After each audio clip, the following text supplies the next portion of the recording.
భారతదేశంలో పల్లెటూర్లు పట్టుకొమ్మలు అని ప్రసిద్ధి. పల్లెలో నివాసం అంటేనే ప్రశాంతమైన ప్రకృతిలో హాయిగా ఉన్నట్టు. పల్లెటూరు అంటేనే ప్రకృతి తన సహజత్వాన్ని కోల్పోకుండా కృత్రిమత్వానికి దూరంగా ఉంటుంది. కృత్రిమత్వం అంటే ఏంటి అనుకుంటున్నారా? సహజంగా మనం ఉదయాన్నే నిద్ర లేవాలి అంటే పట్టణంలో అయితే అలారం పెట్టుకుంటాం. అదే పల్లెటూరు అయితే కోడి కూతతో నిద్ర లేస్తాం. మన పల్లెటూరి వాతావరణం దేవుడు మనకిచ్చిన గొప్ప వరం.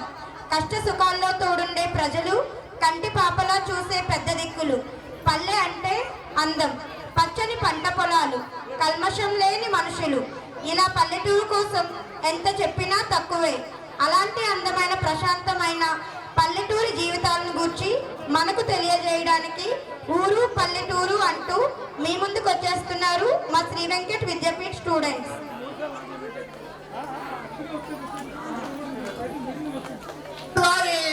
ఇంకా విడుతున్నారా బాలు? ఎప్పుడు వస్తావు ఊళ్ళో కొన్ని అక్క? ఇక పొద్దు పొద్దునే మొదలు కావాలి నీ పాసు వేళ.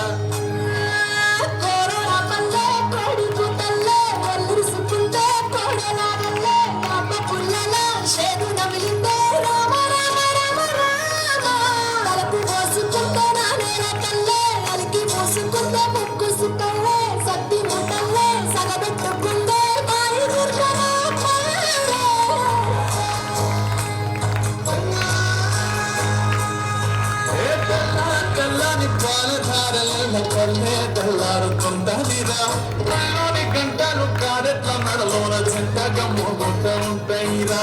నాగలి భుజాన పెట్టుతుంటే దోస్తులు చేసినట్టేరా. పట్టుకోరా పక్కన ఉంటే కొండంత బలగం ఉన్నట్టురా. చల్లగాలి మోసుకొచ్చరా సేను సెలకులా ముచ్చట్లు. దారి పురుగు చెట్ల కొమ్మరా వారుతున్న పూల సప్పట్లు.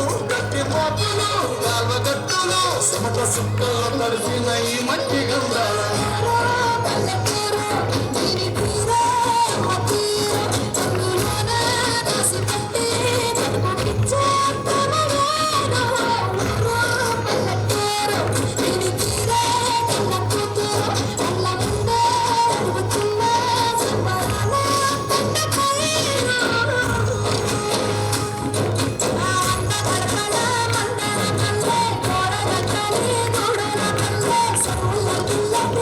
Shut up.